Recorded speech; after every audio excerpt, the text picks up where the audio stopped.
So I guess just start? Jesus Christ. Did I jump scare you? Yeah, I bet I did. You coward. You make me sick. Your weakness is pathetic. It is. Excuse me. We're starting. What? Choose your story. Wait, hold on. Can you guys see that? Let me look at the screen. You guys see that? Can you see that down there? Can you see the stuff down there? Can you see that? See that shit? See that? Okay, you can see it. Okay, cool. Also, Cryptic, I mod punch. You have one chance to misbehave before I punch you now. Choose your story. Can I do all of these? Echoes in empty halls. The Pit Keeper's Paradox. Beneath Still Waters. Echoes in empty halls, I guess. Wait a second. Is this a fucking visual novel Backrooms game? Is this a goddamn visual novel Backrooms game? Excuse me. What? Cryptic, don't you remember that? Visual novel stuff? Yeah, is this a visual... I noticed the save shit down there. We gotta romance the anomalies. Choose your waifu? Hopefully I get to do that. This is weird. I am not used to this. The day is winding down, sunlight fading as I make my way across the office parking lot. Keys jingle in my hand, my footsteps echoing off the asphalt. It's been a long day, and I'm looking forward to getting home. The air is cool but pleasant, typical for early evening this time of year. I pass by a few colleagues heading to their own cars, exchanging quick nods and tired smiles. Someone calls out a cheerful, "See you tomorrow," and I wave in response. As I near my car, I pat my pockets. That was me clapping, but you get it. You get it. Oh, there was a bot. You got that quick. Damn. I pat my pockets, double checking that I have everything. Wallet, keys, all present and accounted for. I nod to myself, satisfied that I won't have to make an annoying trip back to the office. Yet, as I continue walking, a strange feeling tugs at the back of my mind. There's something I'm forgetting, something important. But every time I try to focus on what it might be, the thought slips away, like smoke through my fingers. I'm about halfway to my car when I remember I left my travel mug on my desk. Is that what's been nagging at me? It doesn't quite fit the feeling, but it's something tangible to latch onto. For a moment, I debate whether to go back for it. It's my favorite mug, but the thought of retracing my steps through the building is unappealing. After it's so weird. Anyway, this reminds me of a different game Markiplier played, but I can't think of its name. Does it? This one I think the demo for this just came out. So I doubt he played it. Might have been something similar then. So when are we going to wine, dine, and import the yellow wallpaper? Maybe that's later. My hand echoes off that ass. Take that, bot. Mod victory +1. After a brief internal struggle, I decide to leave it for tomorrow. It's not going anywhere after all. Resuming my walk, I mentally run through my evening plans. A quick shower, then dinner. Maybe catch up on some reading I've been putting off. That's when it happens. My foot catches on something. A raised bit of pavement, perhaps. I stumble, arms windmilling as I try to regain my balance. For a moment, I'm suspended between standing and falling. Then gravity takes hold. I brace myself for an impact with the hard ground. But the impact never comes. Instead, there's a sensation of sliding, as if the world has turned to liquid beneath me. Ugh, God. That mug's not going anywhere, but you are. Yeah, we're going to the back rooms. A moment of vertigo, of disconnection from reality. Then, with a soft thud, I land on something that's definitely not asphalt. Oh, we're in the back rooms. My dick windmilling is wild. Pain radiates through my body from the fall, but it's duller than I expect. From hitting pavement, groaning, I open my eyes. Yellow. That's the first thing I register. A sea of yellow stretches out before me, broken only by the beige of what I slowly realize is carpeting beneath me. Squish, squash, because the carpeting in the back rooms is wet. Squish, squash, squish, squash. Confusion floods my mind as I push myself up to a sitting position, wincing at the soreness in my limbs. Ugh! This isn't the parking lot. This isn't anywhere I recognize. Hello? Where am I? I'm in a room, No, not quite a room, a hallway. The walls are a pale, almost sickly yellow, covered in wallpaper with a subtle, repeating pattern. The carpet under me is a worn beige, its pile crushed flat from years of use. Fluorescent lights hum softly overhead, casting a harsh artificial glow. For a long moment, I simply sit there, trying to make sense of what I'm seeing. My mind struggles to reconcile the sudden shift from parking lot to wherever this is. Slowly, carefully, I get to my feet. My body aches from the fall, but nothing seems to be broken. I brush off my clothes. I don't know if you could hear that, but I brushed off my clothes, leaving faint smudges on the knees where they contacted the carpet. On the knees, on the knees, not my knees, on the knees. I have other knees with me. Hello, is anyone there? My voice sounds oddly muffled in the hallway. No response comes. I look around, taking in more details of my surroundings. The hallway stretched out in both directions, seemingly endless. The wallpaper, upon closer inspection, has a faint floral pattern, something you might see in an outdated office building or budget hotel. The name of the game that this reminds me of is called Buried. That sounds familiar.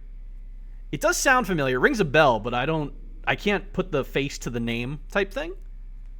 Damn, we've gone to Hollywood, Mexico. What? Is that a place? Hopefully this has horror. I would assume so, since it's the Backrooms, but it's a visual novel, which is weird. Like I don't think I've ever seen a visual novel Backrooms game. It's weird. Welcome to the Backrooms, main character. Yeah, he's trying to figure out where he is.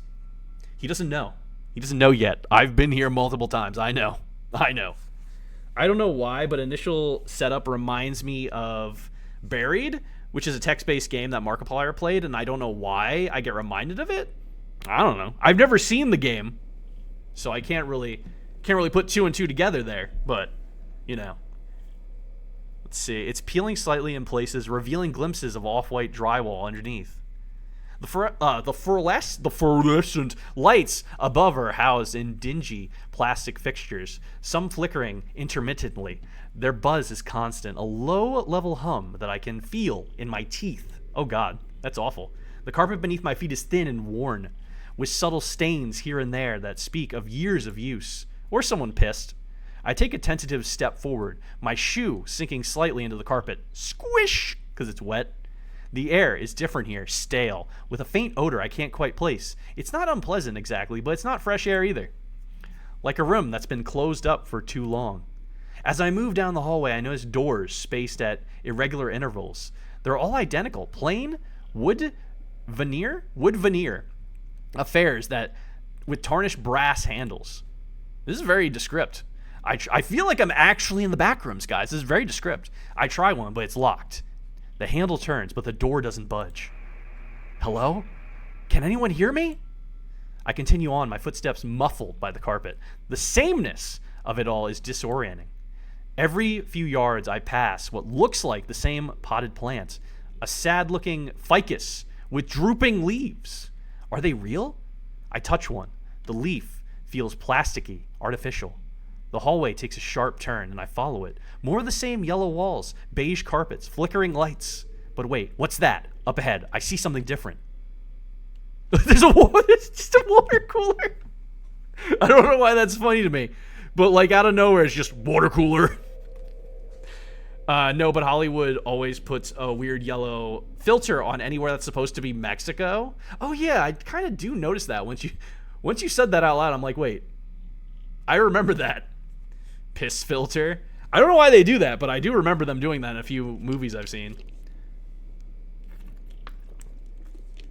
Yum, piss carpet. Suck on it for sustenance. I mean, we might. I don't know if there's any food in the back rooms. Looks like there's water because there's a water cooler, but is there water in it? Water cooler has spawned. A water cooler. The kind you'd find in any office break room. It stands there. Encroaches in the endless hallway. I approach it, drawn by its familiarity. I'm having trouble with words. Familiarity in this strange place. The plastic jug is full, bubbles rising slowly through the water. Words are hard, I'm sorry. Next to it is a stack of paper cups, slightly askew. I pick up a cup, turning it over in my hands. It's flimsy, the kind that collapses if you grip it too tightly. I am thirsty. Now that I think about it, for a moment, I consider getting a drink. You always have trouble with words? You're not wrong. But something holds me back. Is it safe? Where's this water coming from? After a moment's doubt, I set the cup back down, my throat still dry. The hallway stretches out before me, identical in different directions. Which way should I go? What am I looking for? The questions swirl in my mind as I stand there. The hum of the lights, a constant backdrop to my thoughts. Do I get to make any decisions, or do I just keep going? I don't know if this gives me decisions. I continue down the hallway, leaving the water cooler behind. My footsteps fall softly on the beige carpet, barely audible over the low hum of the fluorescent lights. I can read, I swear to God, guys. I swear to God I can read. The yellow walls stretch on, their faint floral pattern repeating endlessly. I pass more doors, each one identical to the last. I try the handle on one, then another. Both are locked. The brass knobs turning, but the door is refusing to budge. I knock on the third door. I encounter. The sound oddly muffled in the still air. No response comes. At an intersection, I pause, looking left and right. Both directions appear the same. Yellow walls, beige carpet, unevenly placed doors. I choose left, running my hand along the wall as I walk. The wallpaper feels slightly textured under my fingers. I come across another potted plant, a ficus with perfectly arranged leaves. I touch one, confirming its artificial nature. The light directly above me flickers, drawing my attention. I stop, watching it for a moment. The flickering continues, a strobe light effect, making the hallway seem to stretch and contract. This can't be real. Where am I? My watch catches my eye.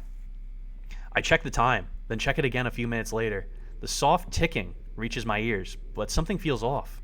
I can't shake the strange sensation that while seconds pass, minutes and hours have not moved an inch.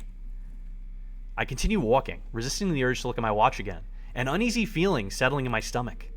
I reach another intersection. This time I turn right.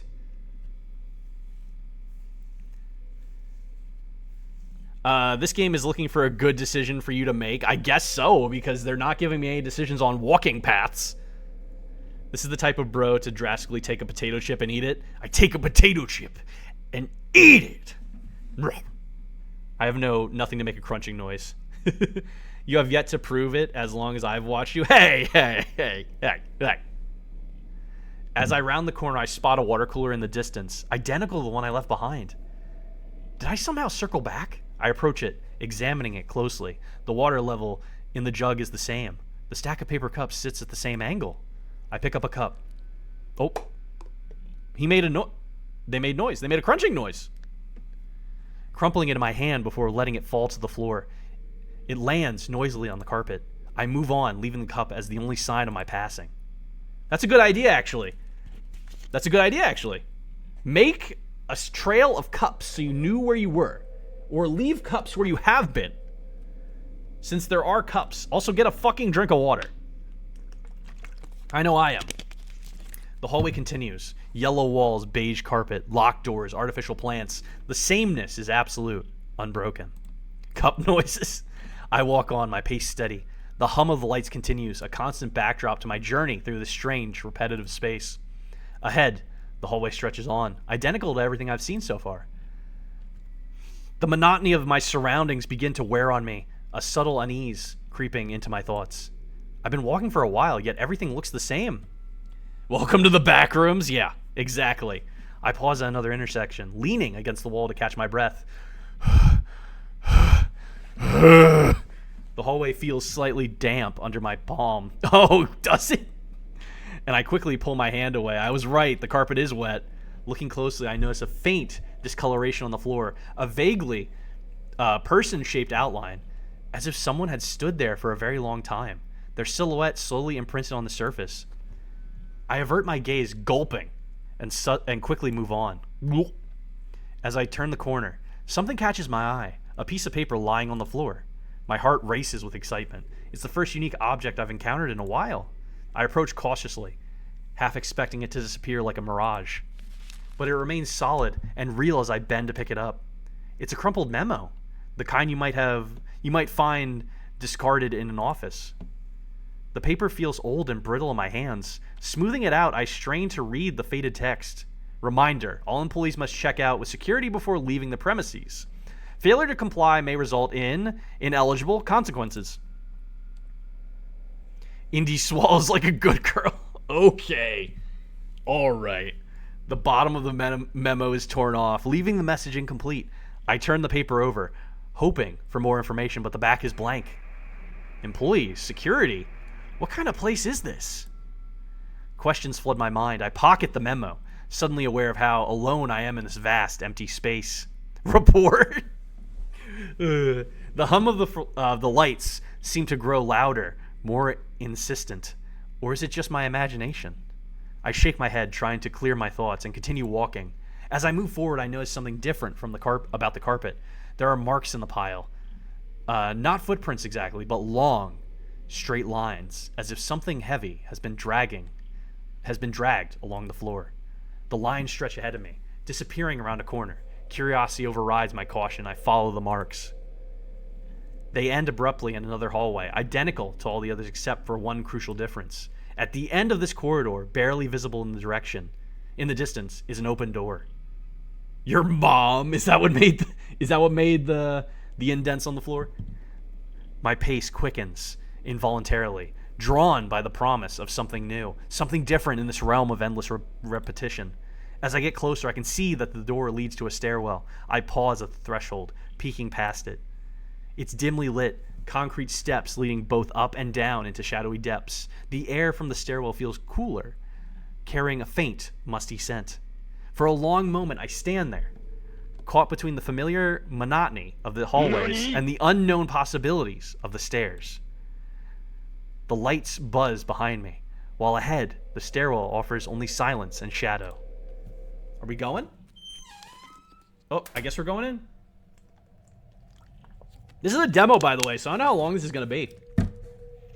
I feel like this already feels longer, but I guess it's because I'm reading a lot.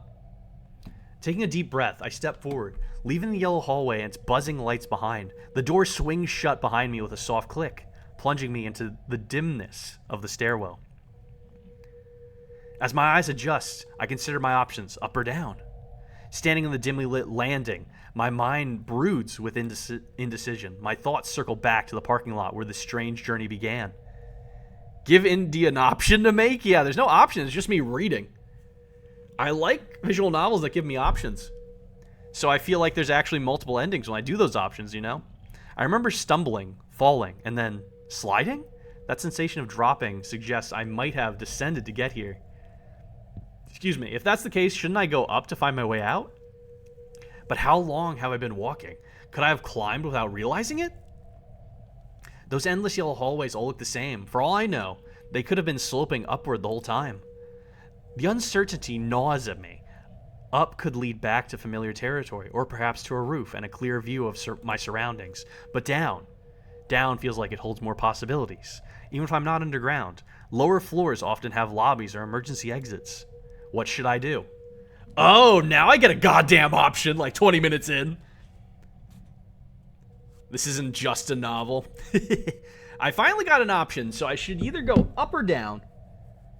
And can I save? Is there save? Does saving actually? Oh, I can. Ah, shit. Why does every visual novel save screen look like this? Do they just do the same thing every time?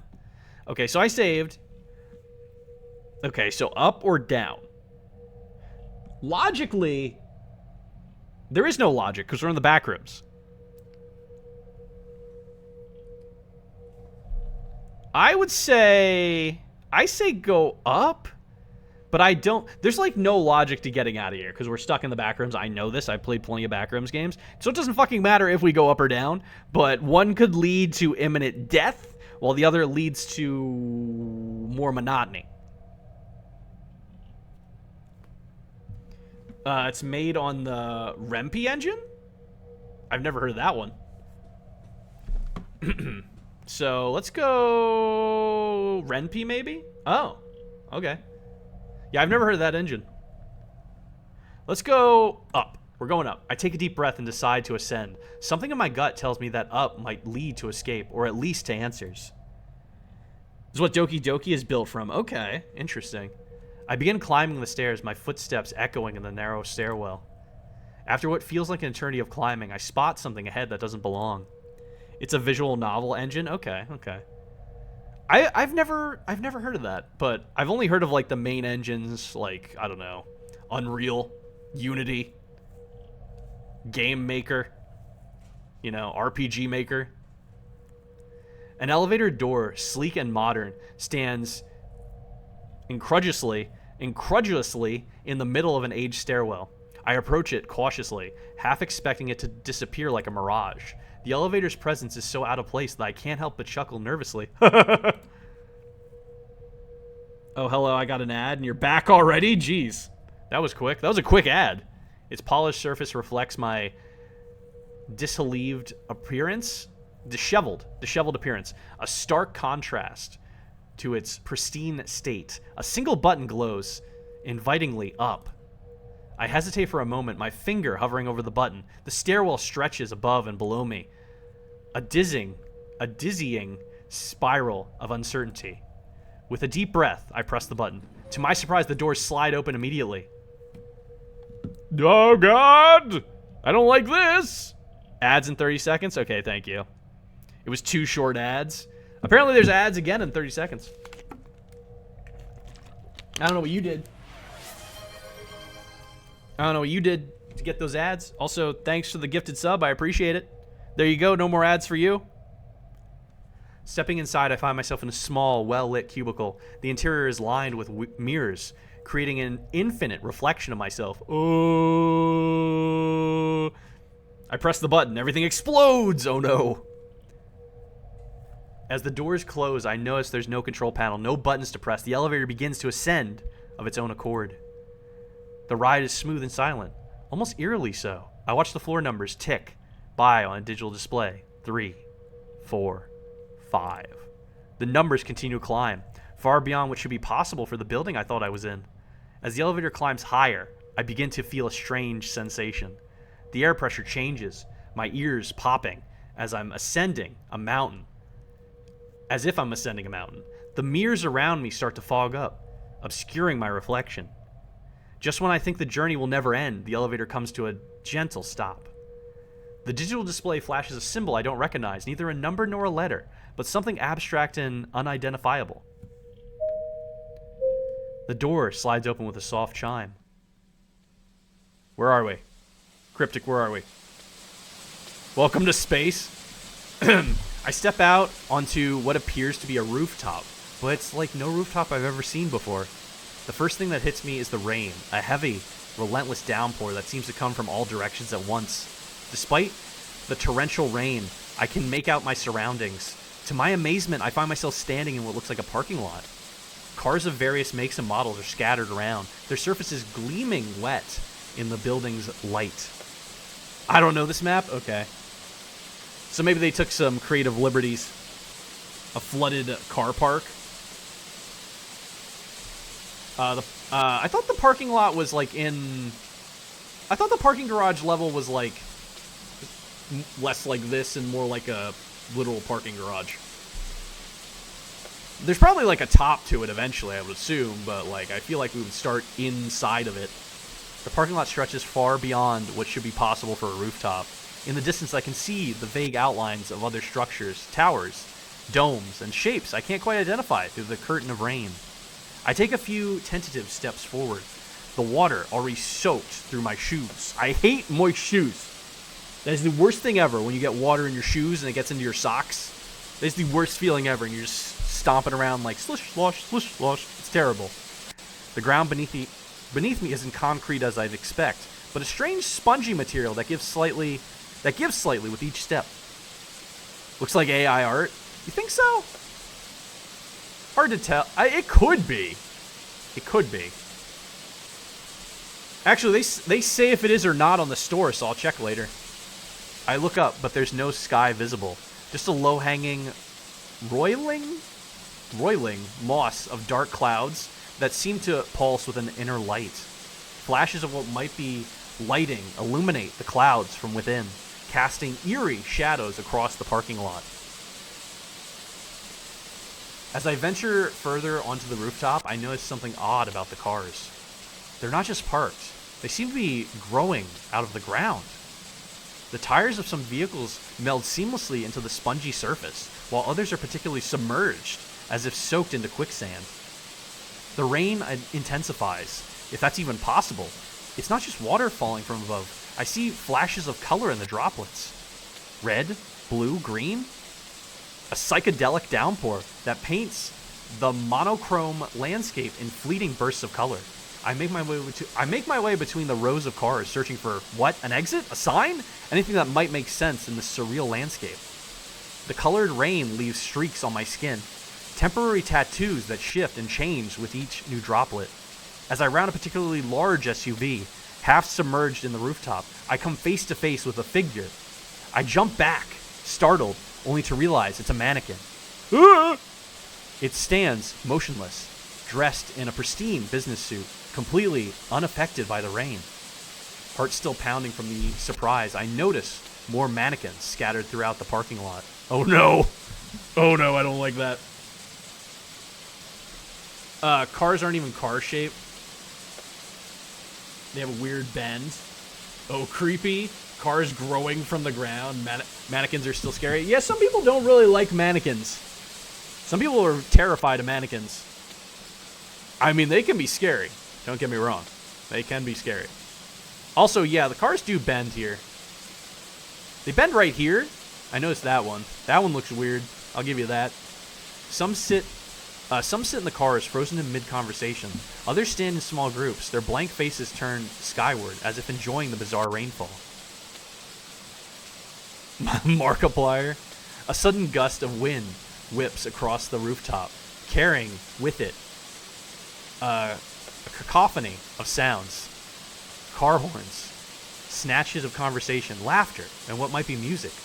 The sounds swirl around me before fading away, leaving only the steady drum of rain. Looking for a source seems pointless in this hopeless vastness. In the distance, I spot what looks like a bus stop. A small shelter stands amidst the sea of cars, a beacon of normalcy in this abnormal place. I make my way towards it, hoping to find shelter from the restlessness, color-changing rain. As I hear the bus stop, I realize it's not quite what it seems. The shelter is there, but it's twisted and warped. The bench inside seems to float, untethered to any surface. Still, I duck under the shelter, grateful for a reprieve from the rain. As I wipe the colorful water from my face, I notice a schedule posted on one wall. But instead of times and routes, it's covered in shifting symbols and patterns that hurt my eyes to look at directly. I stand under the twisted bus shelter while the rain continues its relentless, colorful assault, painting the world in fleeting hues that seem to defy logic. As I catch my breath, a deafening crack of thunder rips through the air. The sound is so intense it feels like a physical force shaking the very ground beneath my feet. In that brief, brilliant flash of lighting, the true scale of my situation becomes horrifyingly clear. The building I'm on isn't just tall, it's impossibly, mind-bendingly enormous. Oh yeah, speaking of games that give you decisions, I believe Buried gives you quite a few options. Someone farted open a window. Deafening thunder. Was that the deafening thunder? The fart? The rooftop parking lot stretches out to my sides, far beyond what any structure should be capable of supporting. How long is this game that they're giving me such a long demo? Like, holy shit. It's as if I'm standing on a concrete island floating in a sea of clouds. Another flash illuminates the horizon, and my breath catches in my throat. In the distance, I see other buildings, skyscrapers that dwarf anything I've ever seen in the real world. They pierce the swirling clouds, their tops lost in the stormy gloom above. But it's not their height that terrifies me. It's the emptiness between them. The gaps between these colossal structures are vast. Yawning chasms of nothingness. No streets, no smaller buildings. Just an impenetrable void that seems to swallow light itself. I try to gulp, but my throat is too dry. You should have got a drink at that fucking... that water machine.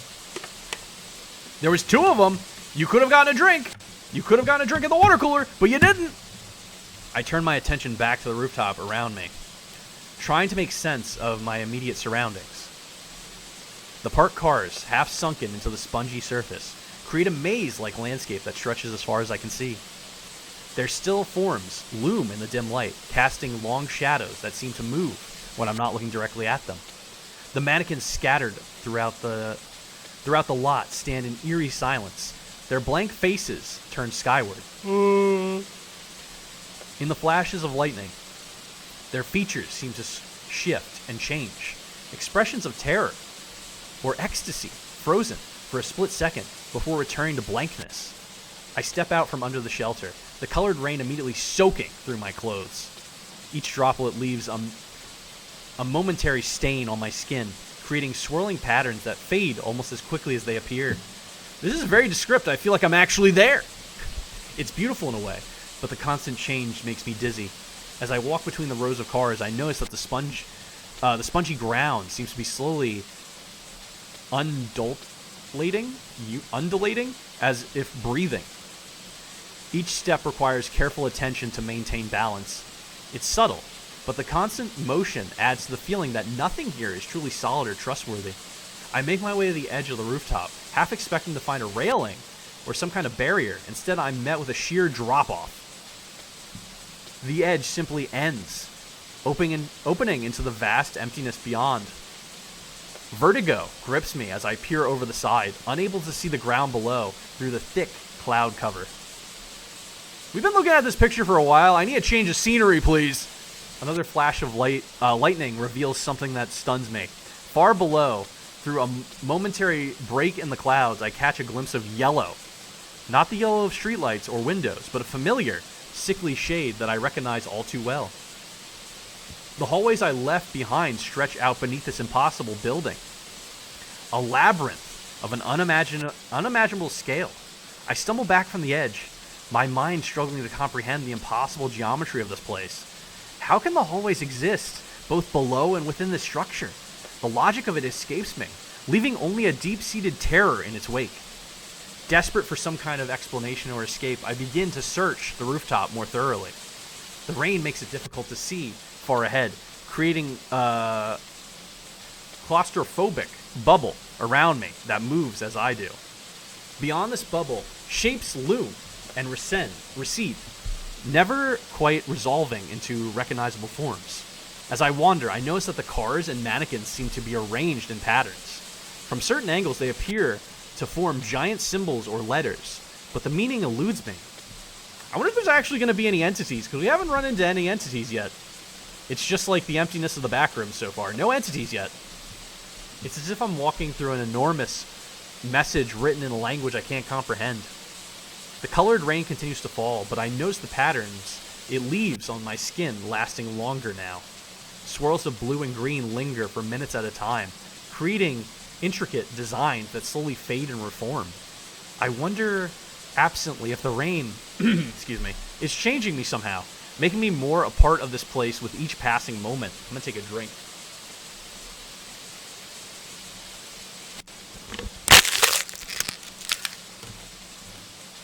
I left for a bit and you're still on this demo? Yeah, it's a long demo apparently.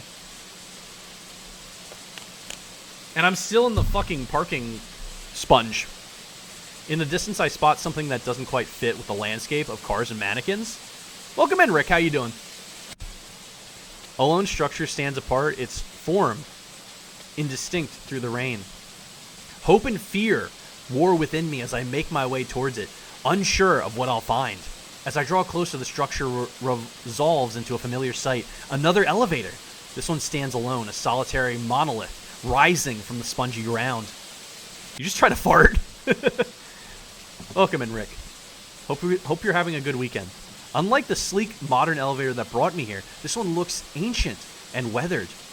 The elevator's doors are made of tarnished brass, covered in intricate engravings that seem to move when I'm not looking directly at them. There's no up or down button, just a single panel with strange symbols that pulse with an inner light. I hesitate, my hand hovering over the panel. Part of me wants to stay here, fearing that whatever lies below could be worse than this rain-soaked limbo.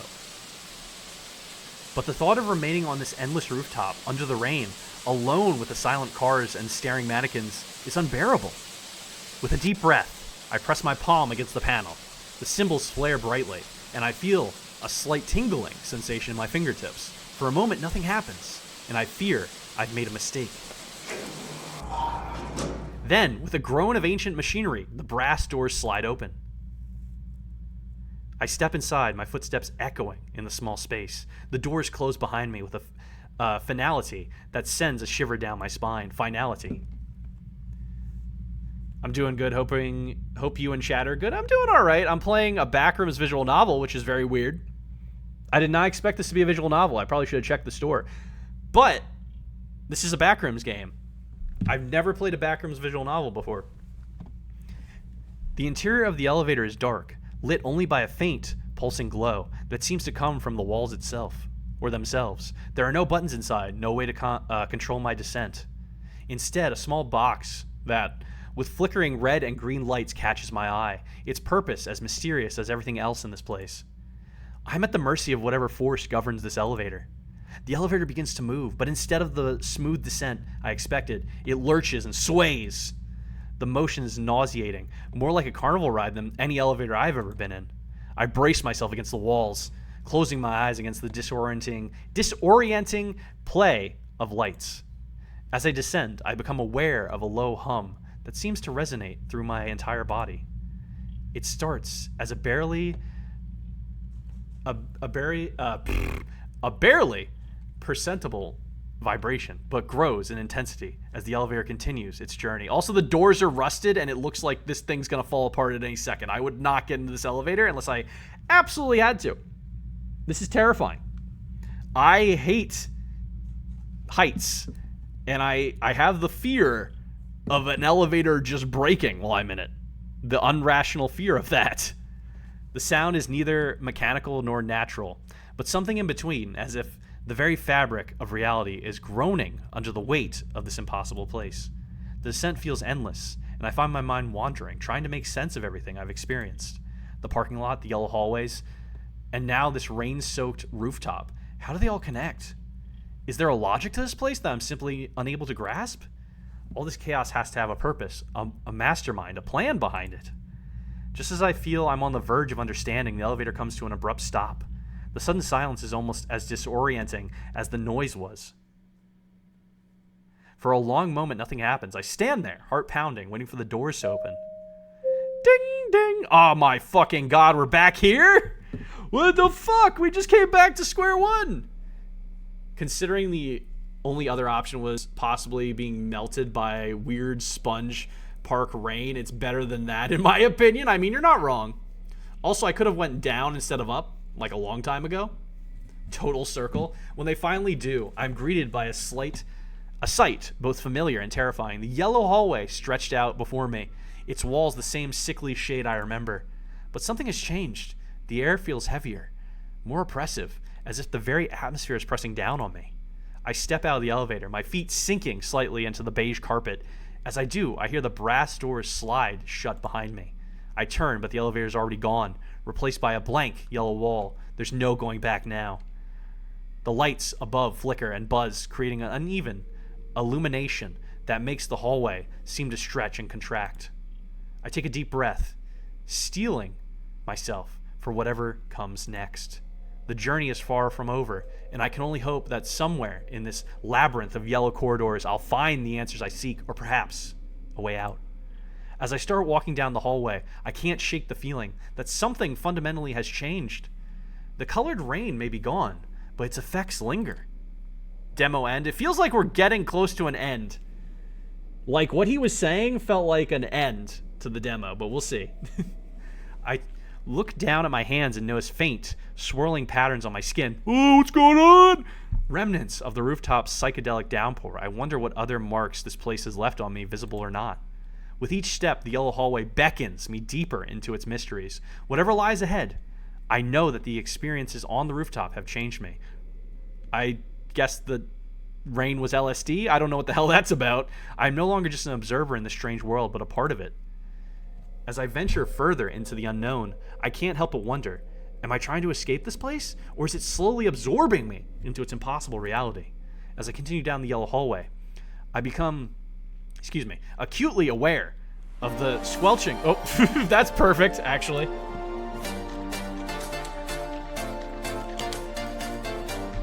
I had the points. There you go. That's perfect for this game, actually.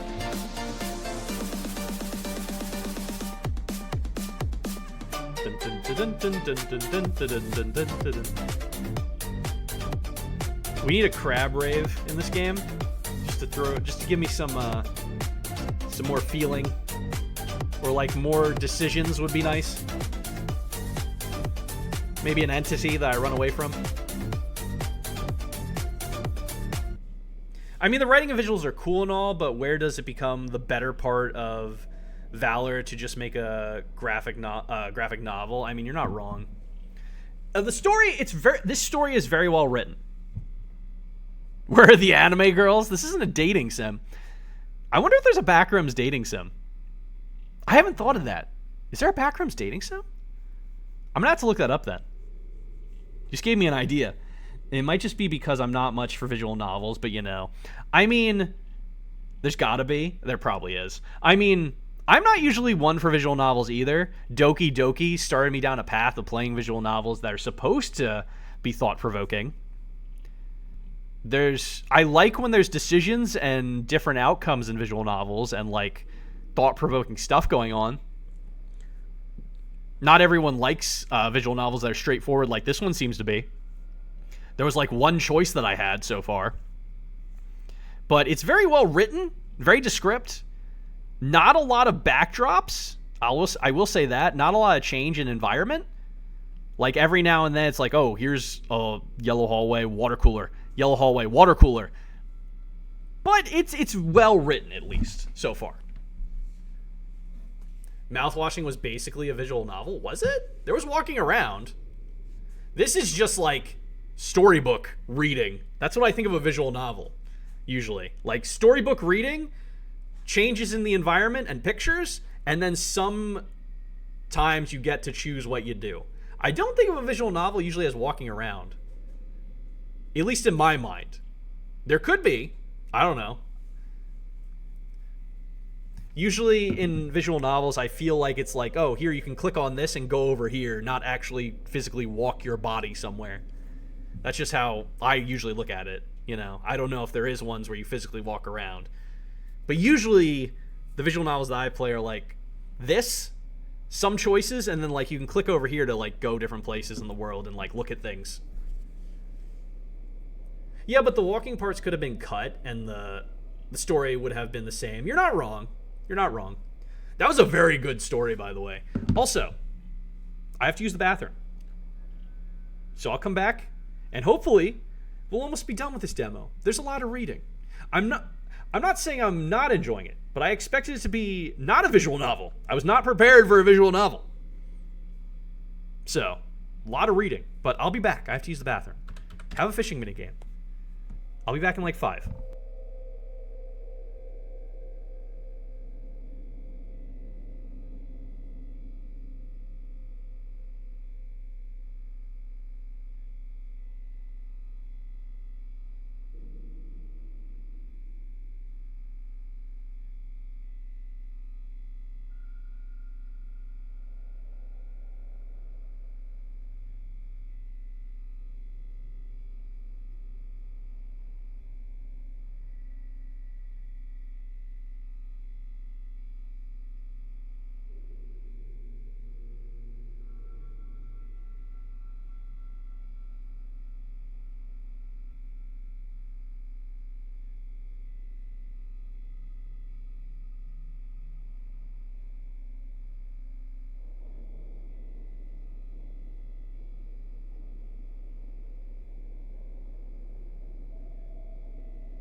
All right. Oh, God. All right, I'm back. More of a walking sim, methinks, and that might be a loaded term, but a story game. Yeah, I could say it was more of a walking sim. I could agree with that. I don't mind walking sims sometimes, honestly. It seems like that like terminology was in a negative light for a long time. Like, oh, it's a walking sim. It felt like it was a bad thing, but it's not necessarily a bad thing. Because it could have a great story and not a lot of involvement, you know? Alright, let me see if this is good. Hold on. This should go right back to the game, hopefully. Bang, bang, bang. There we are. We're back to this. More reading. My mortal enemy reading. As I continue down the yellow hallway, I become acutely aware of the squelching sound my wet socks make against the carpet. Squish, squash, squish, squash, squish, squash. I hate that fucking sound. Each step produces a soft, wet noise that echoes slightly in the empty corridor. Squish, squash. It's an oddly familiar sound, reminiscent of something I can't quite place. Wet socks on the wet carpet? The lights flicker overhead. Their constant buzz, a grating companion to my journey. I realize I've lost track of time. How long have I been wandering these halls? Hours? Days? The concept of time seems to slip away like water through cupped hands. I pause, leaning against the wall to catch my breath. As I do, I notice something strange. The wallpaper feels different under my palm, softer, almost organic. I pull my hand away quickly, unsettled by the sensation. Continuing on, I become aware of a change in my body. The hunger and thirst that have been gnawing at me earlier seem to be fading. Do you not have to eat in the back rooms or drink? I don't know if that's a thing. I can't remember the last time I ate or drank, yet I feel no discomfort, as if my body is adapting to this place, no longer requiring sustenance. The hallway stretches endlessly before me, its monotony broken only by the occasional door or artificial plant. As I pass one of these plants, I catch a glimpse of my reflection in the glossy leaves. Oh no, we're becoming a spaghetti monster? That's what good... Oh, Jesus Christ. For a moment, I think I see something strange. A distortion in my features. But when I look closer, everything appears normal. My pace slows as I notice the carpet beneath my feet changing. The beige fibers seem to ripple slightly with each step as if responding to my presence. It's subtle at first, easily dismissed as a trick of the light, but as I continue, the effect becomes more pronounced. The constant hum of the lights begins to take on a different quality. What was once an irritating buzz now sounds almost melodic, a complex symphony of tones that seems to resonate with something deep within me. Are we actually turning into a spaghetti monster? Something walking on water. You 100% have to eat and drink. It's the number one cause of death. However, time flows different based on the level you're on, so it can take longer. Deep resonant tones. So I guess we might be turning into something that lives in the backrooms, because he said he wasn't feeling hungry or thirsty at all, and everything seems good now. I found myself swaying slightly as I walk, in tune with this strange music. I come to another, unless we're going insane, I come to another intersection, identical to countless others I passed. But this time, as I consider which way to turn, I realize I can sense something. A faint pull. An intuition guiding me to the right. Without questioning it, I follow this new instinct. The swirling patterns on my skin, leftovers from the colored rain, begin to shift and change. They no longer fade, but seem to sink deeper, becoming a part of me. Maybe the rain fucked us up. Maybe whatever the rain did to our skin is fucking us up internally. I watch, fascinated, as new designs form and reform, telling stories in a language I almost understand. My reflection catches my eye again. This time in a patch of glossy wallpaper. I stop, staring at the image before me. My eyes seem different, deeper, with a hint of an inner glow. I blink, and for a second I swear I see something else entirely in the reflection. Something not quite human. The squelching of my shoes has changed. The sound is louder now, more vicious. I look down and see that my footsteps are leaving faint, shimmering trails on the carpet. The trails linger for a few moments before sinking into the fibers, disappearing without a trace. A door appears ahead. Different from the others, its surface ripples like water, and I feel drawn to it. As I approach, the door swings open of its own accord. I step through without hesitation, entering a room that defies description. The walls pulse with colors I've never seen before, and I understand them perfectly. In this new space, I become aware of a profound change in my perception. The world around me seems sharper, more vibrant. I can sense the movement of energy coursing through the walls, the floor, the very air itself. It's beautiful and terrifying in equal measure. I lift my hand, examining it closely. My fingers seem longer, more fluid in their movements. Did I get drenched with LSD? What's going on here? I can sense something, another power level, and it's really strong. Oh no. I think we're being messed with. I think we might either be turning into a monster or we're going insane. Are you melting? I don't know what's going on. Maybe the devs intend to add more stories in the full game. I saw 3 stories at the main menu. I don't know if they're all playable in the demo, but I saw 3 stories. Snail trails. As I watch, the skin ripples. The skin ripples slightly? Don't you mean my skin? Or do we have skin with us? Do we have other skin that we carry around? Like the surface of a calm pond, disturbed by a gentle breeze. I flex my fingers, marveling at the new sensations coursing through them. The hunger and thirst I once felt are now completely gone, replaced by a different kind of craving. I yearn for something I can't name, an emptiness that begs to be filled. It's not uncomfortable, but it drives me forward, deeper into the impossible place. My movements have become more fluid, almost graceful. I glide down the hallways, no longer walking, but flowing like water. The constant wet sound of my passage echoes softly, a reminder of my ongoing transformation. Time loses all meaning as I traverse this ever-changing landscape. Rooms and corridors blur together, each one stranger than the last. Yet I feel no fear, only a growing sense of belonging. This place is becoming a part of me, and I a part of it. I encounter a mirror, a full-length panel that seems out of place in the organic curves of the room. My reflection is barely recognizable. My form is liquid, constantly shifting. Colors swirl around my skin, and my eyes glow with an inner light. I should be terrified, but instead I feel a sense of peace. The walls around me seem to breathe, expanding and contracting in a slow, hypnotic rhythm. We've turned into water. There are like 3 different people I'm following that are playing Repo, and they're all in a row. Yeah, that game's very popular right now. Very popular game right now. We're 100% melting. He wants to like and subscribe. Wait, what? We're high and we're melting, calling it. What's a watcher? A watcher. Indy hates it? No, I don't. I played that game twice with you guys. It's a fun game. I played it a lot. I realize I'm breathing in sync with them, my chest rising and falling in perfect harmony with my surroundings. What's a watcher, though? I don't know. I don't know what a watcher is. The boundary between my body and the environment becomes increasingly blurred.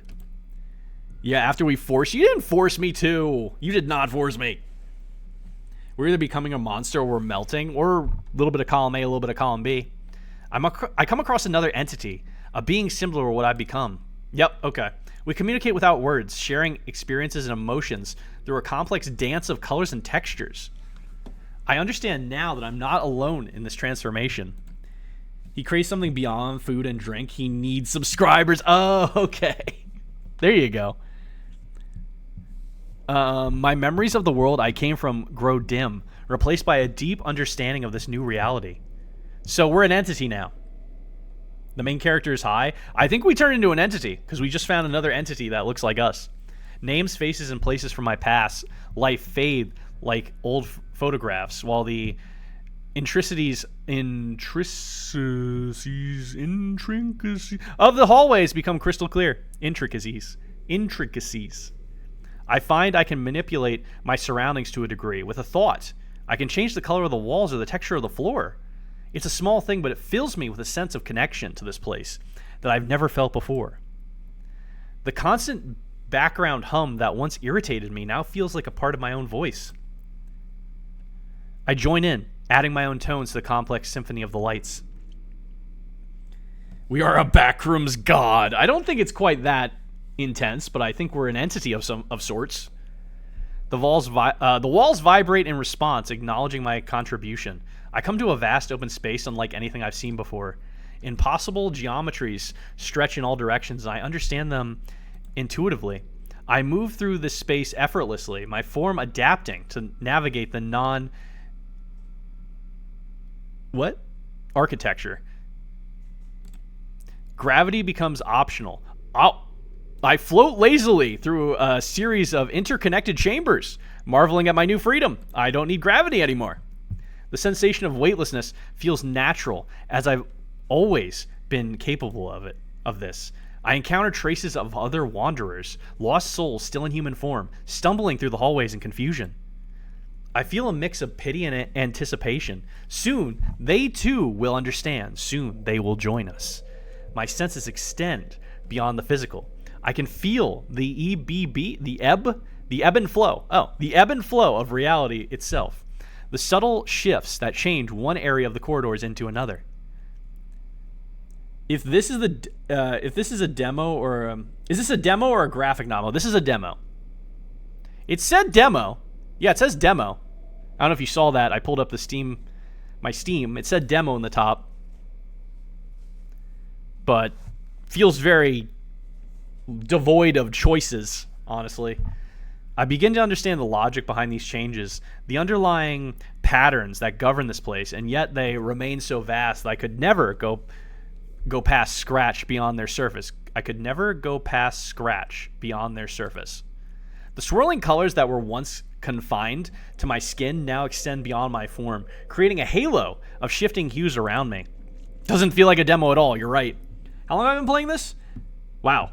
So the first demo was like 30 minutes. I'm playing this over an hour. It does not feel like a demo based on the amount of content I'm getting. Also, I didn't see any Steam page. I guess because it's not in the game portion of this. Yeah, it does say demo. I'm looking at it. It's a long fucking demo, though.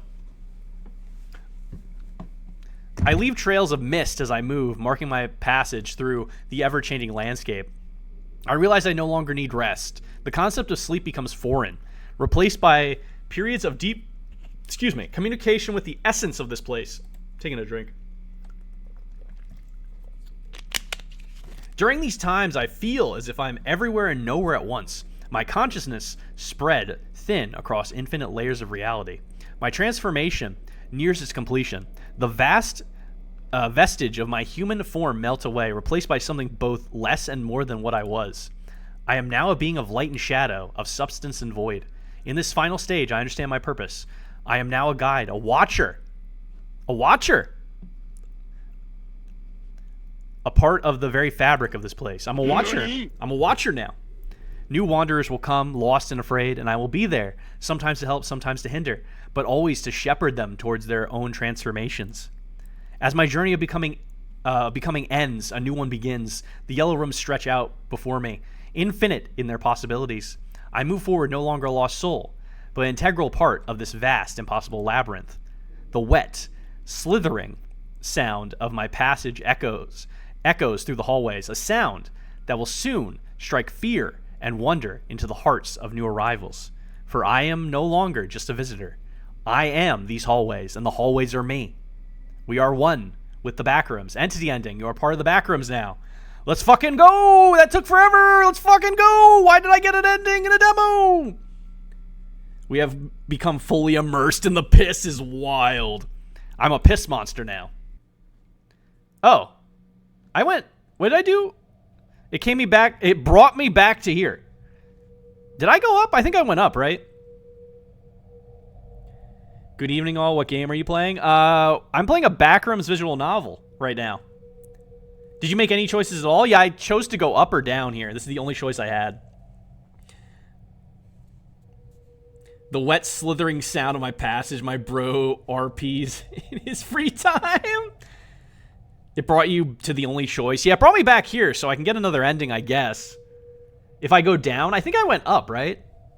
I think I went up. It's been like over an hour of this. With no choices besides go up or fucking down. But, welcome in. I played another demo before this, and now I'm playing this Backrooms visual novel. You went up, yeah? I could go down, or I could be satisfied with that and move on to something else. Really depends. Really depends. I don't know. I'll try down, see what happens. After a few minutes, I make my decision. Down it is. I begin my descent, my footsteps echoing softly in the stairwell. The concrete steps are slightly worn in the center. Testaments to years of use. My hand trails along the metal railing, cool and smooth under my palm. Are we seeing a different game or switching games? Okay, we're continuing. I'm thinking about it. I want to see where the down at least leads. I did get an ending, so I should. It's also weird that I got an ending in a demo. There's got to be more to this game if they're giving us this much content in the demo, you know? It's going to be a long game. It's going to be a lot of reading. And hopefully more choices. I feel like they need more choices. As I descend, the lighting remains constant, dim, but just enough to see by. I pass several doors, identical to the one I entered through, but I resist the urge to open them. I meant to say, are we seeing a different route? Oh, okay. Something tells me they'll just lead to more yellow hallways. I continue downward, counting the flights in my head, 5, 10, 15. The monotony of the stairs is almost as oppressive as the hallways above. Just as I'm beginning to wonder if these stairs go on forever, I reach a landing that's different from the others. Instead of another flight of stairs leading down, there's a single door. It's made of metal, painted a dull gray, with no distinguishing features except for a simple handle. No signs, no markings to indicate what might lie beyond. I hesitate, my hand hovering over the handle. I take a deep breath, grasp it, and slowly push the door open. God damn it, again? You were going to SCP-87 or whatever? Wait, which one's that? It swings inward with a soft creak, revealing another hallway, eerily similar to the ones above. As I step into the hallway, my eyes are drawn to a familiar sight in the distance, a water cooler. My steps falter, a sense of uneasiness washing over me. I approach slowly, almost reluctantly, my gaze fixed on it. With each step, I search for any sign that this isn't the same place, anything to indicate I've made progress in this labyrinth. The plastic jug gurgles softly as I near, bubbles rising through the water. My heart races as I force myself to look down at the floor underneath the cooler. 2 crumpled plastic cups lie there. For a moment, I simply stare at the cups, my mind reeling, my fingers twitch, and I have to resist the urge to reach down and touch them to confirm their reality. The lights hum overhead, the sound suddenly oppressive in the stillness of the hallway. I take a step back from the water cooler, then another, my eyes still fixed on these 2 paper cups. There's something deeply unsettling about their presence. 2 cups, not one, crumpled in exactly the same way, positioned just so. It feels deliberate, almost like a message. My stomach churns, a wave of nausea washing over me. Suddenly, the air feels too thick, the hallway too confining. I need to get away now. Then, without conscious thought, I'm running. My feet pound against the carpet as I sprint down the corridor, passing locked doors and artificial plants. The sameness of it all blurs as I run, desperate to find something, anything different. As I near the end of my sprint, gasping for breath, I notice a change ahead. Oh, we're gonna die. We're gonna die. We're dead. Dark corridor, we're dead. The corridor in the distance seems different. The lights abruptly stop, leaving the far end shrouded in darkness. I slow to a walk, my chest heaving. The hum of the remaining lights seems louder here, more insistent. Or maybe it's just the blood pounding in my ears. I glance behind me, half expecting to see something in pursuit, but there's nothing there. Just the empty hallway, stretching back into flickering shadow. You see a dark section and your first thought is death? I mean, yeah, I played Backrooms games before. Turning forward again, I peer into the gloom ahead. The darkness looms before me, and I can't shake the feeling that something might be waiting there, hidden just beyond the reach of the failing lights. An impenetrable wall of shadow that seems to swallow the flickering light. My instincts scream at me to avoid it, to stay in the relative safety of the illuminated corridor. I hesitate, my gaze darting between the inky blackness and the familiar, if unsettling, yellow hallway behind me. We do need to get Indy to play some of the old classic indie games like SCP Containment Breach. I think I have SCP games. I just forget which ones I downloaded. I was looking through SCP games after playing that one SCP horror game I played a while ago. I just forget what they're called at this moment. Luckily, I noticed something to my left, another corridor branching off, its light still buzzing with artificial life. Relief washes over me, and I quickly turn towards this new path, eager to escape the oppressive darkness and the hallways I left behind. As I move, I guess we're not going down the dark hallway. I thought that might be our death right there, and that would be the end of it. As I move down this new corridor, my breathing steadies, and the adrenaline from my earlier sprint begins to subside. The familiar yellow walls and beige carpet around me ground me, even if the sameness remains unsettling. Welcome in, Prison Gamer. How you doing? I focus on regaining my composure, pushing away the lingering unease. This hallway, while similar to the others, has its own quirks. That would have been a great spot for a decision. Go into the darkness or go to the light. I mean, yeah, any decision would be nice right now. Other than the one I got. Like anything. To break through just reading constantly. Like any form of gameplay would be great. Instead of just reading a book. The fluorescent lights here are more temperamental. God. With several fixtures flickering erratically or completely dark. Shadows play across the walls, creating an ever-shifting landscape of light and dark. Why have gameplay when you can read? Yeah. Let's just read for 3 hours straight without any decisions at all. I pass another potted plant, its plastic leaves gleaming under the harsh light. For a moment, I consider touching it as if to reassure myself of its artificial nature, but something holds me back. Instead, I continue forward, my eyes scanning the endless repetition of doors and walls for any sign of change or escape. As I move deeper into this section, the corridor unexpectedly widens into a larger space. Not quite a room, but more of an oversized hallway junction. Oh, look, chairs! What catches my eyes in the size, but the bizarre arrangement of furniture scattered throughout. An enormous armchair, easily twice the size of any I've seen before, sits awkwardly in one corner. On the other side, two of them line up awkwardly near the entrance of a corridor. Their solid brown fabric, a testament to bad taste or lack thereof, clashing violently with the sickly yellow walls. With one of the chairs standing obtrusively in the way, interior design logic seems to have been gleefully abandoned. I mean, do you see where we are? These aren't real chairs, do you think? What do you think they are then? I weave around these oversized and misplaced objects, ducking my head to avoid an inexplicably placed coat rack? Their erratic lighting casts long shadows across the room, adding to... my God, there's a fly flying in my face, and it's bothering me. Adding to my disorientation. He's been flying in my face for a while, and I'm trying to grab him. Moving on, I enter another corridor. This one is narrower, but not free from the strange furnishings. Are we just going to look at these chairs? On one wall, a handrail runs along an odd angle, starting at waist height and rising to well above my head before disappearing into a doorway. It serves no apparent purpose, its presence more confusing than helpful. Further onwards, I come across another expanded area. Here, a filing cabinet leans against the wall, empty drawers partially open.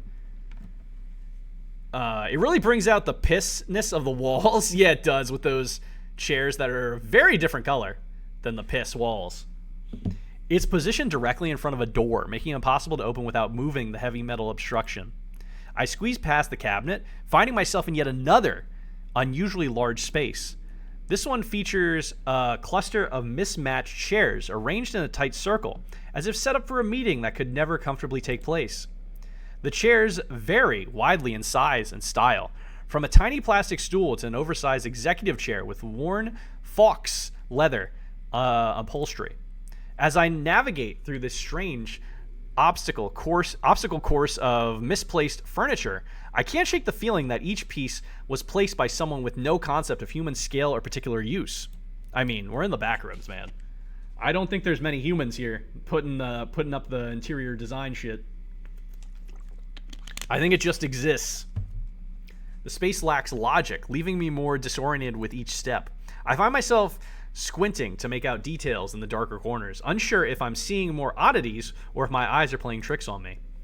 The inconsistent lighting only adds to the surreal atmosphere, turning familiar objects into looming shadows.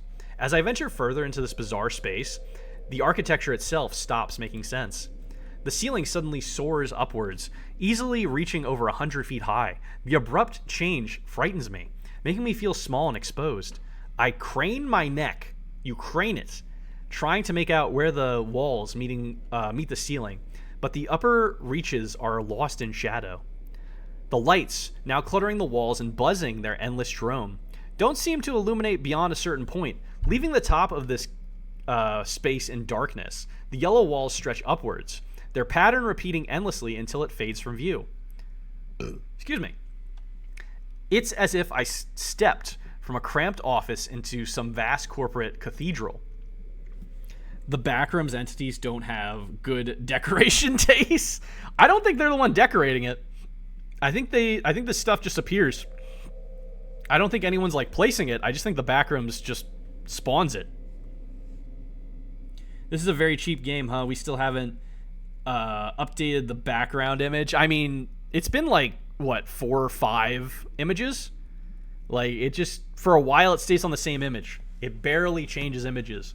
This is also a demo, so maybe they'll add more images, but like, for a long period of time, we're just looking at the same thing.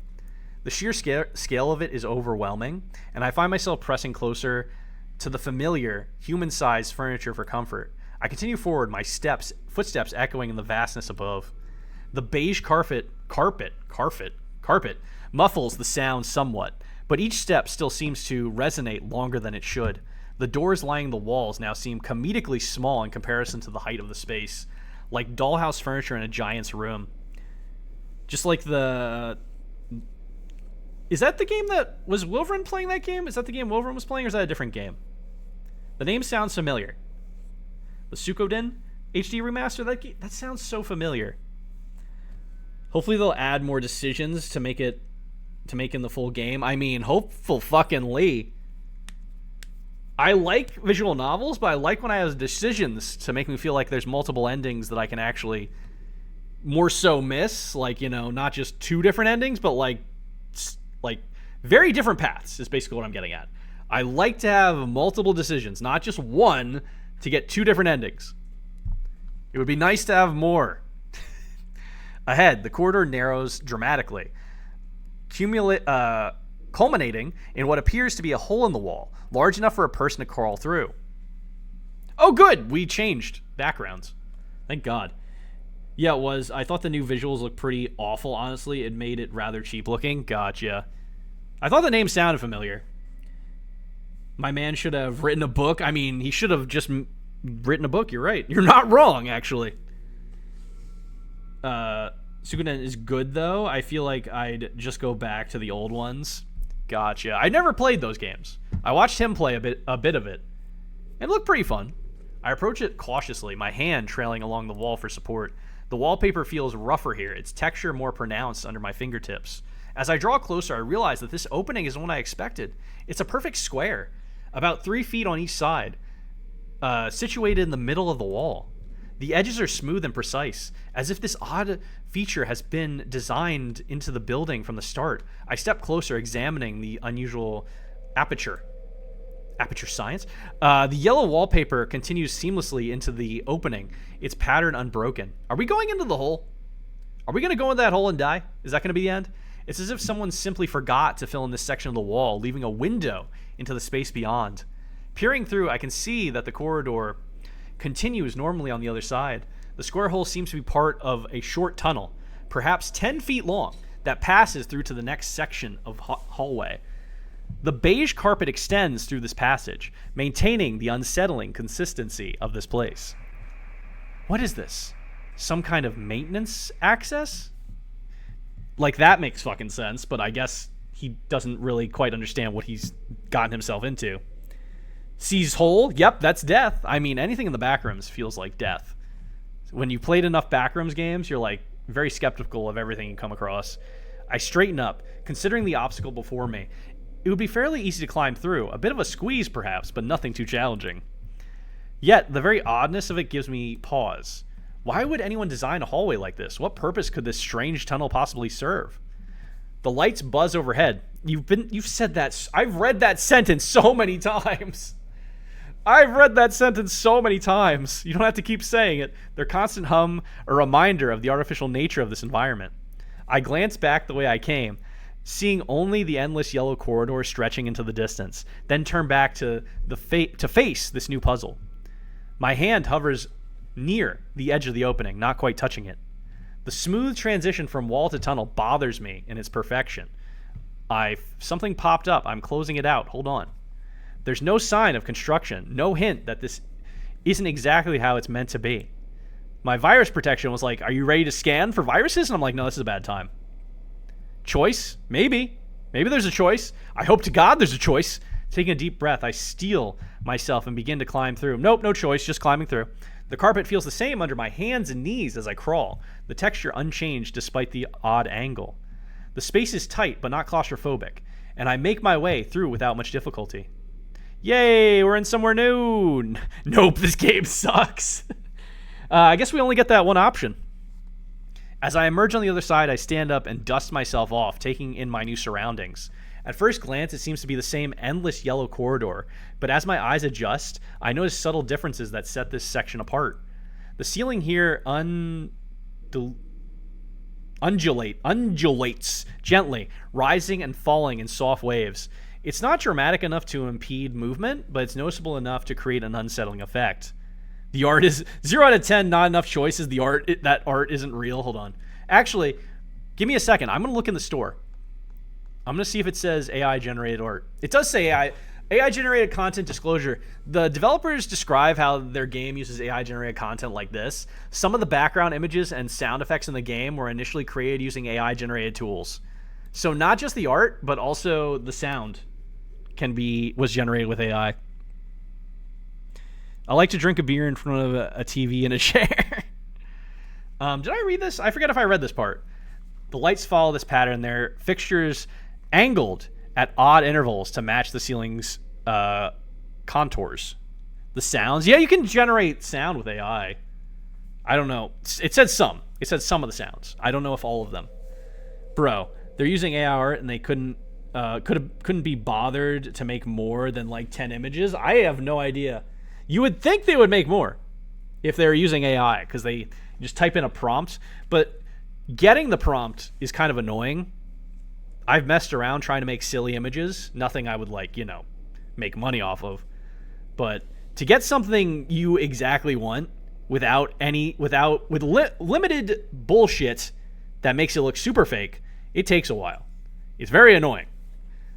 So it might take some time, to be fair. I don't know how much time, but it probably takes some time to make it not look as bullshitty. Because, look at that up there. See the Z pattern? See the lights in the Z pattern? That's weird. It's all AI art. I haven't seen a legit picture yet. They ran out of their Mid-Journey sub. What's that? I move forward cautiously, my gaze drawn upward by this strange feature. The yellow wallpaper stretches and compresses slightly to accommodate the waves, creating a dizzying visual effect. It's as if the entire corridor is gently pulsing, an illusion created by the unusual design. Actually, I feel like, back on the AI art thing, I feel like it would have taken less time to just commission an artist than to write out these prompts, because it takes a while to get what you want. So I feel like it would just been less time to be like, hey, artist, make me 5 things. Just spend an afternoon on what? On what I was talking about or something else? As I continue down the hallway, I notice another oddity. The walls themselves aren't straight. I mean, look at that. That's not straight at all. That Z pattern of lights is really throwing me off as well. They bow outward and inward at irregular intervals, creating pockets of space and narrow pinches in the corridor. It's subtle at first, but it becomes more pronounced as I progress. In one section, the walls curve inward so much that I have to turn sideways to squeeze through. Just a few steps later, they bow out into a space wide enough for to park a car. The constant changes in width make it difficult to maintain a steady pace or a sense of direction. Yeah, like I'm pretty sure you could throw out 30 images plus in like an afternoon. I mean, yeah, probably. I just think it would be easier to find someone you know who does art and just be like, hey, I'm making a game. And like, if you know them, maybe they'll help you because you might not have necessarily the funding. They might give you a little bit of a discount, you know? I feel like it would be easier than just being like, God damn it, this is going to take forever to get rid of, like, go through all these images. And you don't have to do it yourself. I don't know. Maybe people are just, like, overly lazy or don't want to spend the money. I don't know what it is. I don't know why they do it. I get not wanting to spend the money, but, like, come on.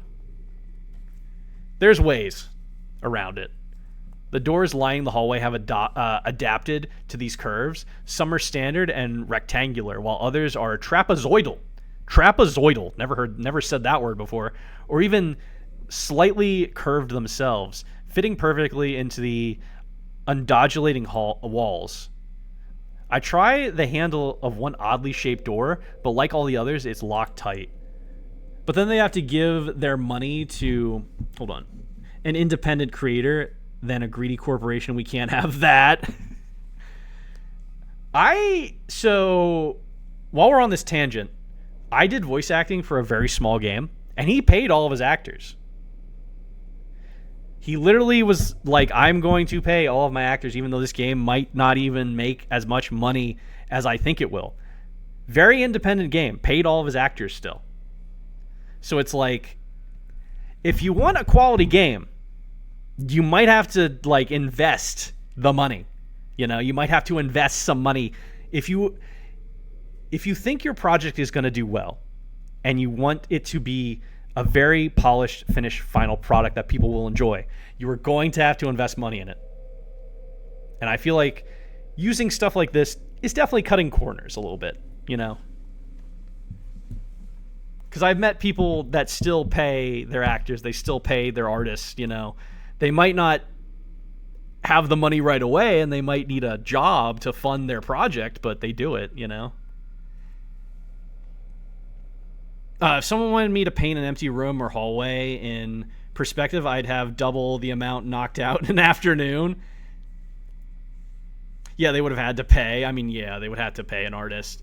It's a little different with actors because they can get away with actors being like, hey, I want the experience, because I've done that for free a few times. But then, I already read that. My bad. Almost read that again. As I navigate the shifting space, the familiar hum of lights continue grating my nerves. We're really jamming it in my brain about these lights. I think I've read about those lights about 40,000 times? Yet even this seems affected by the strange architecture, the sound wavering slightly as I pass through narrower sections of the corridor. As I navigate through this undulating corridor, the constant shifts in width and height keep me off balance. Undulating. I pause for a moment, leaning against the section of the wall that curves outward, trying to catch my breath and steady myself. Maybe their AI writer got stuck on repeat. I didn't say anything about the AI, about writing with the AI. I feel like they might have wrote this. It doesn't seem like overly AI. But it could have been AI as well. I could have wrote this with AI too. The yellow wallpaper feels slightly tacky under my palm, as the humidity in this strange place is affecting it. A flicker of movement in my peripheral vision makes me whirl around, heart pounding. But when I look back the way I came, I see only the empty hallway stretching into the distance. Its waves and curves creating an unsettling view. Yeah, it feels like they did actually write it. It was a joke. Yeah, you never know, though. You never know. You never know. The lights buzz steadily, casting their harsh glow over the beige carpet and yellow walls. Nothing moves. Nothing changes. Yet I can't shake the feeling that something was there, just out of sight. Is someone there? Shaking my head, I turn back to continue my journey. The corridor narrows again, forcing me to sidestep through a particularly tight section. As I emerge into a wider area, I notice something new about the floor. Excuse me. The beige carpet, which has been a constant throughout this strange place, begins to ripple in places. At first, it's subtle, just a few small bumps and dips that I might not have noticed if I weren't already on edge. But as I move forward, the ripples become more pronounced. The carpet undulates beneath my feet, creating an uneven surface that makes even each step a challenge. They really like that word. In some spots, it rises in small mounds, while in others it dips into shallow depressions. This floor sure is made of floor, as you, like, your eyes shut out of your head. Oh, this floor is definitely made of floor.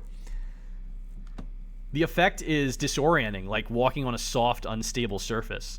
I carefully pick my way through this strange terrain, my eyes darting between the floor and the twisting walls. I have shallow depression.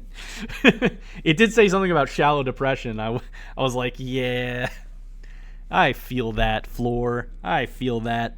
The combination of the rippling carpet and the undulating walls creates a nauseating effect, as if the entire corridor is slowly writhing around me. Suddenly, my foot sinks into a particularly deep dip in the carpet. Ah! I stumble, catching myself against the wall. Welcome in, Kixie. How you doing? As I regain my balance, I notice something odd about the spot where my foot sank. How's it going? Let's see. We're on like what? Hour and a half of reading now? I'm playing a Backrooms visual novel game. I didn't know it was a visual novel game. So, I went into this expecting something else and got something different. But it's going all right. Can't complain. This is a demo, by the way. Over an hour and a half of reading. A lot of content for a demo. The carpet seems thinner there, almost transparent. Kneeling down, I run my hand over the area. The fibers feel different, softer, almost liquid in texture. A chill runs down my spine as I realize the carpet in this spot seems to be dissolving. The beige color fades to a sickly gray, and the edges of the affected area are frayed and disintegrating. Content is a bit of an exaggeration. I mean, it depends who you ask, honestly. Some people don't mind just reading, you know? Some people don't mind that. I would like a visual novel with some choice, though. That's just me. I would like some choice. I would like some things to happen.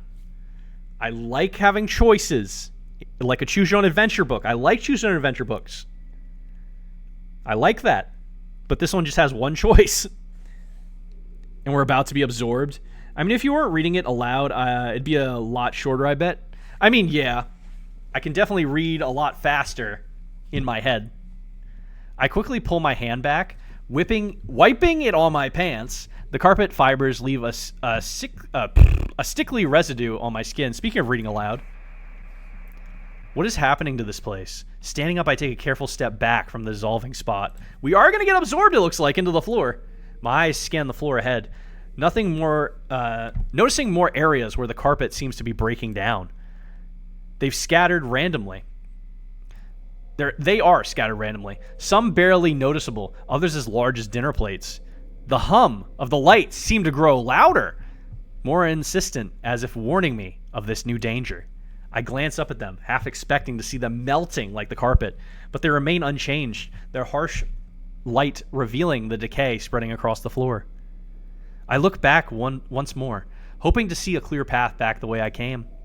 But the corridor behind me now seems different, the curves more pronounced, the ripples in the carpet more extreme.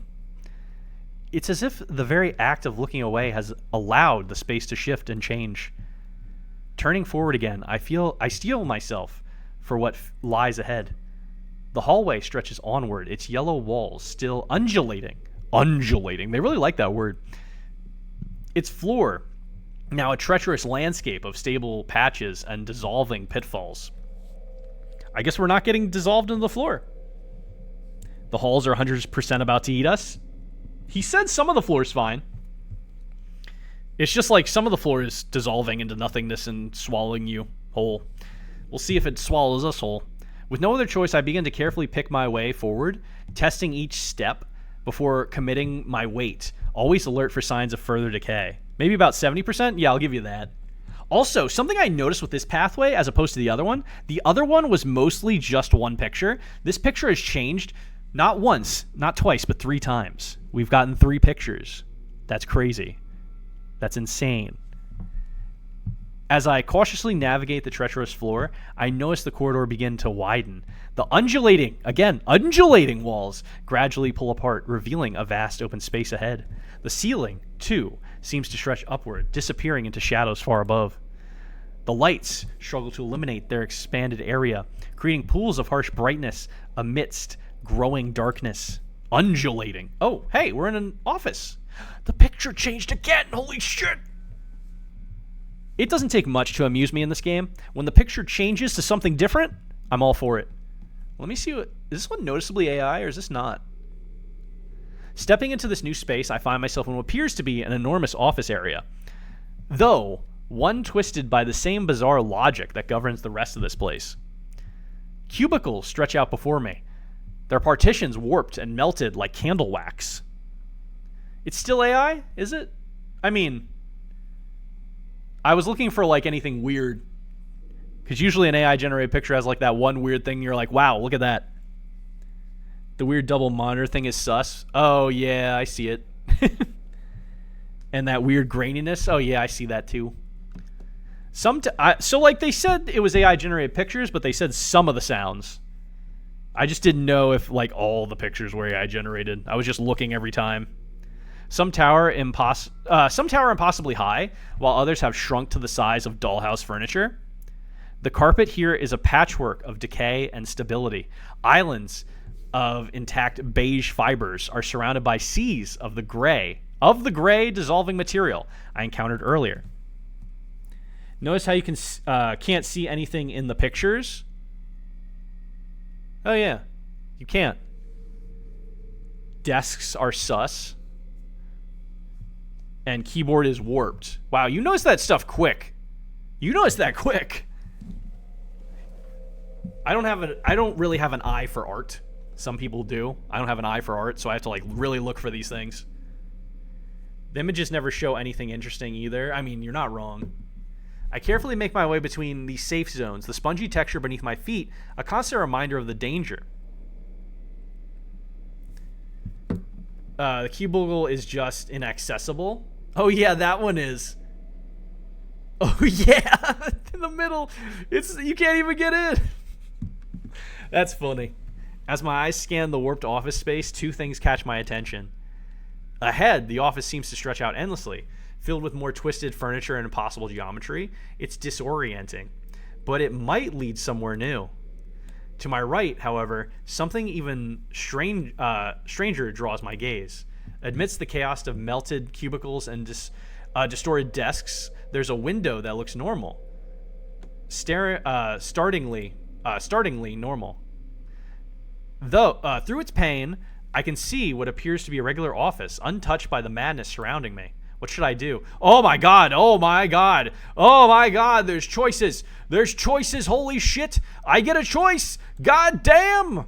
Approach the strange, normal-looking window, continue deeper into the warped office. To be fair, I'm an artist, so I know what to look for. Yeah. A second choice. The middle cubicle is mine. I don't want anyone fucking talking to me. Are you nuts? All right, fair. A second choice. Oh my god. Yeah, there's a second choice. This is crazy. Not just one choice, but 2. God. Don't spoil me. Approach the strange, normal-looking window, or continue deeper into the warped office. Thanks for the hydrate, by the way. I've been talking a lot.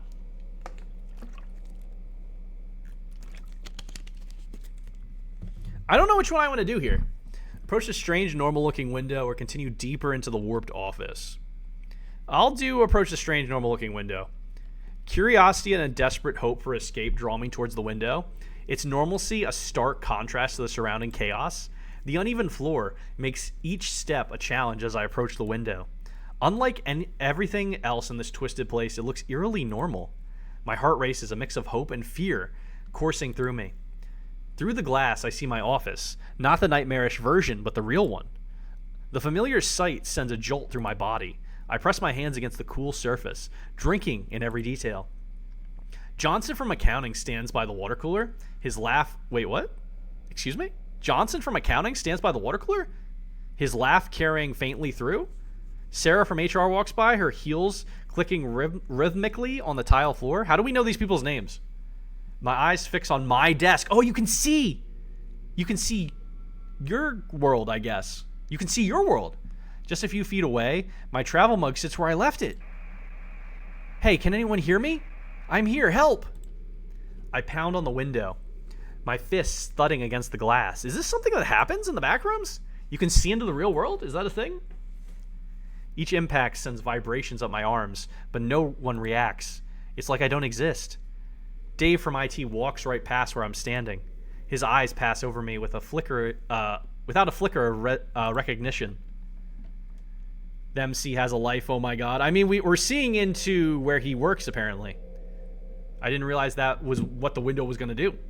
It's pretty interesting. I guess they can't see him, though, because, backrooms and all. He stops at my desk, looking around confused, then shrugs and walks away. Dave, I'm right here. Please, look at me. But it's useless. My voice doesn't carry through the glass. No matter how hard I bang on the window, I might as well be a ghost. Desperation takes over. I search for something, anything to break the glass. A chair catches my eye, one of the few normal-looking objects in this twisted space. I grab it and hurl it at the window with all my strength. The chair bounces off harmlessly, not even leaving a scratch. The people on the other side don't even flinch. They can't see or hear anything. I try again and again, each attempt more frantic than the last. Sweat drips down my face, my muscles scream in protest. But the window remains intact, an impenetrable barrier between me and reality. Exhausted, I slump against the window. Tears of frustration blur my vision as I watch my normal world continue without me. I press my forehead against the cool glass, closing my eyes. When I open them again, I notice the clock on the office wall. It's 3:45 p.m. That's a bump? Time crawls by, each minute a painful reminder of my isolation. At 4 o'clock p.m., the office buzzes with activity. My boss emerges from her office, gathering everyone for the weekly team meeting. They file into the conference room, laughing and chanting. I should be there with them. Instead, I'm trapped on this side, a silent observer. 4:30 p.m., the meeting ends, and people return to their desks. Jenny from marketing stops by my empty chair, confusion etched on her face. She pulls out her phone, probably trying to call me. Suddenly, I feel a vibration in my pocket. My phone! I'd almost forgotten I had it. With trembling hands, I pull it out and see Jenny's name on the screen. My heart leaps, a connection with reality at the tip of my fingers. I answer immediately, pressing the phone hard against my ear. Jenny, can you hear me? I'm here. I'm right outside the window. Hello? Is anyone there? I can barely hear you. Yes, it's me. Jenny, can you hear me? Oh, thank God. We've been so worried. Where are you? Are you okay? Relief washes over me. She can hear me. I'm not completely cut off after all. The chair thumping against the window, it had a sound effect. Oh, I didn't hear it. I guess I missed that part. I'm not sure where I am exactly, but I can see the office. I'm looking right at you through a window. What? That doesn't make sense. I don't see you anywhere. I know it sounds crazy, but I swear I'm telling the truth. I'm trapped in this strange place, but I can see everything. You're standing by my desk right now wearing your blue blouse. That's right, I am, but how? Hope surges through me. She believes me. Maybe there's a way out of this nightmare after all. Jenny, listen carefully. I need you to. I freeze mid-sentence. Through the window, I see Jenny suddenly stop moving. She slowly turns towards the window, her movements unnaturally stiff. Her eyes lock with mine, and a chill runs down my spine. Her face, previously concerned and confused, now bears a wide, unnatural smile that stretches just a bit too far. Jenny? The voice in my ear continues speaking, but it no longer matches Jenny's movements. Her lips remain frozen in that terrifying smile as she stares directly at me. I'm still here. What were you saying? But Jenny's mouth doesn't move. Oh wait, that's not Jenny. The voice in my ear drones on.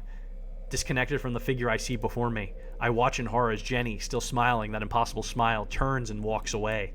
Her movements are jerky, almost mechanical. The voice in my phone continues, but I can no longer focus on the words. My eyes are fixed on Jenny's retreating form, my mind reeling from what I've just witnessed. That's a fake reflection? Yeah, you think so? Just a little bit. Slowly, I lower the phone. The screen shows the call is still connected. None of it matters anymore. I stare at the office beyond the glass. For a moment, the edges of everything seem to waver, like heat distortion on a hot day. Yum, jerky. Thought they would say like janky, but jerky I guess works for like robotic. I blink hard, and the world snaps back into focus. It has to be real. It's all I have left to hold on to. I remain at the window, unable to tear myself away from this twisted version of normalcy. Time loses all meaning as I stand my lonely vigil. Each evening, I watch as the office empties. Each morning, I can see it fill again. My colleagues cast worried glances at my empty desk. I scream, I plead, I bang on the glass until my hands are raw and bleeding. But no one ever hears me. Hunger gnaws at my stomach. Thirst burns my throat. Still, I can't bring myself to leave. The window is my last connection to the world I've lost. Sleep becomes a distant memory. Every time my eyes start to close, terror jolts me awake. What if the window disappears while I'm not watching? So I force myself to stay awake, memorizing every detail of the office. Days blur together in an endless cycle. My reflection in the glass grows naught, my eyes sunken and wild. The figure staring back at me barely resembles the person I once was. Then it begins. At first, I think my exhausted mind is playing tricks on me. But no, the office beyond the glass is fading. Colors bleed away, edges blur and soften. No, no, don't go. I slam my fist against the glass, ignoring the pain as my already battered hands split open anew. Blood smears the window, but I don't care. The scene beyond grows dimmer with each passing second. Details melt away like ice under a hot sun. I scream until my throat is raw, beating against the glass with the last of my strength. But it's useless. The office fades to gray. Then, to a formless blur. And then, nothing. Only my own haggard reflection stares back at me from the now opaque surface. The truth crashes over me like a physical blow. There's no escape. No way back. I'm trapped here forever. My legs give out and I crumble onto the floor, back against the featureless wall. The ever-present hum of lights fills my ears, growing louder until it's all I can hear. Darkness creeps in from the corners of my vision. I don't have the strength to fight it anymore. What's the point? As consciousness fades, one last thought drifts through my mind. I'm truly lost. The lights flicker and die, plunging me into absolute darkness. These rooms have claimed me, body and soul. Then darkness swallows me whole, and I know no more. Despair ending. You are lost forever. That's 2 endings. Motherfucker. How long is this demo? That must be messed up to see a window, literal, in this case, I guess, into your old life, then watching it literally distort. Yeah, he literally went insane for that. We were eaten? I mean, kind of. We just, like, descended into madness, and the Backrooms just won, basically. Well, I could continue here. God, this is such a long demo. What the fuck? Hold on. Is there reviews for this? Someone only played this for 0.9 hours? Darkness, imprisoning me. All that I see, absolute horror. I wonder if this guy... Hold on, I'm looking to see if this person made any other games. I'm curious right now. Give me a second. I'm doing some... They have another Backrooms game releasing soon. They have 2 Backrooms games that say coming soon. Excuse me? Excuse me? Backrooms fishing? Idle and catch mysterious creatures lurking in the pool rooms. There's a Backrooms fishing game coming from this guy, apparently. I think this is the same guy. Yeah, same guy.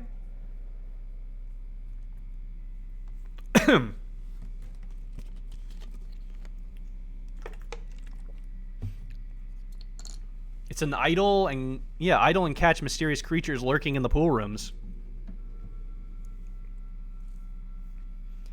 They're just pumping out the cash grab games, I guess. Let me see.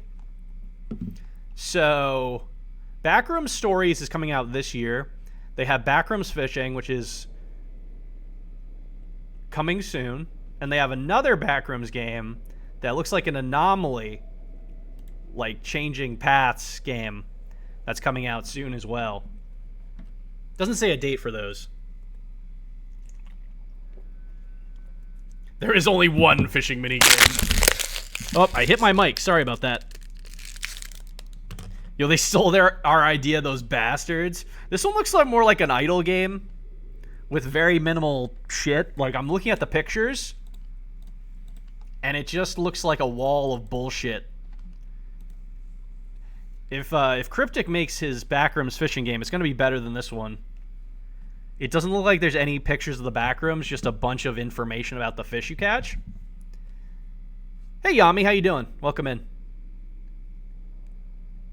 Rest in peace, that office guy who just broke his neck. Yeah, I did. Yeah, their Backrooms fishing game looks like an idle fisher game, and it looks very boring based on the pictures. That's just a surface level look, though. I don't know if there's going to be more where you actually walk around. They have another Backrooms game. Holy shit, how many Backrooms games you got here, bud? 1, 2, 3, 4. Okay, there's the fishing one, there's the visual novel one we're playing right now, there's an anomaly-based one, and then there's a walking simulator one. They have 4 Backrooms games in development. That is wild. That's a lot of Backrooms. I just got to figure out what the game progression for it before I start. I mean, I think it's a really cool idea. We're going to continue deeper into the Warped Office. I know I was just talking a little poorly about this developer, but I do like the story of this one. I don't like the AI-generated art, but I do like the writing. It's very well written. I would like more decisions. I keep saying that. I steel my nerves and decide to push on, venturing further into the twisted landscape of the distorted office. Desks and chairs are scattered throughout the space, their proportions as inconsistent as the cubicles. I might need to get another water. I think I just finished mine. I did just crinkle that. I might go grab a water real quick. While I have it on my mind. I'll be right back. Have a fishing minigame. Not a Backrooms fishing game, but I think it's the best fishing minigame. I'll be right back.